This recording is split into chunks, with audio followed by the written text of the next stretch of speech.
10 రోజుల క్రితం అదృశ్యమైన మలేసియా విమానం ఆచూకీ ఇప్పటికీ అంతుచిక్కలేదు. ఉద్దేశపూర్వకంగానే దారి మళ్లించి ఉంటారని వివిధ దర్యాప్తు సంస్థలు అనుమానం వ్యక్తం చేస్తున్నా ఖచ్చితమైన ఆధారాలు మాత్రం లభించడం లేదు. సముద్రంలో పడిపోయి ఉంటుందని ఓసారి, ఉగ్రవాద కోణం ఉండవచ్చని మరోసారి, హైజాక్ చేసి ఉంటారని ఇంకోసారి, ఇలా ప్రతిరోజు ఓ అనుమానం వ్యక్తం చేస్తున్న మలేషియా ప్రభుత్వం తాజాగా గల్లంతైన విమానం నుంచి చివరిసారిగా అందిన వివరాల ఆధారంగా దర్యాప్తు ముమ్మరం చేసింది. విమానం నుంచి సంబంధాలు తెగిపోవడానికి ముందు చివరిసారిగా కాక్పిట్ నుంచి సహ pilot all right good night అని చెప్పినట్లు అధికారులు వెల్లడించారు. వీటి ఆధారంగా మలేసియా ఉత్తర, దక్షిణ సముద్ర తీరాల్లో గాలింపు చర్యలను ముమ్మరం చేశారు. ఇదే సమయంలో పైలట్ లేదా సహ పైలట్ ఆత్మహత్య చేసుకుని ఉంటారనే కోణంలోనూ దర్యాప్తు చేస్తున్నట్లు మలేషియా రక్షణ శాఖ మంత్రి వెల్లడించారు.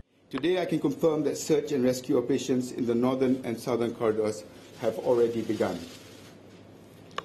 Countries including Malaysia, Australia, China, Indonesia, Kazakhstan have already initiated search and rescue operations. The Royal Malaysian Air Force and the Royal Malaysian Navy have deployed assets to the southern corridor. గల్లంతైన విమానం దర్యాప్తు వివరాలను Malaysia, America పూర్తి స్థాయిలో వెల్లడించడం లేదని China ఆరోపిస్తోంది. అదృశ్యమైన విమానానికి సంబంధించి సమగ్ర సమాచారం ఇవ్వాలని మలేషియా ప్రభుత్వాన్ని కోరింది. ఈ అంశంపై మలేషియా ప్రధానితో ఫోన్లో మాట్లాడిన చైనా ప్రధాని విమానం ఆచూకీ కోసం అంతర్జాతీయంగా వివిధ దేశాల సమన్వయంతో దర్యాప్తు చేపట్టాలని సూచించారు.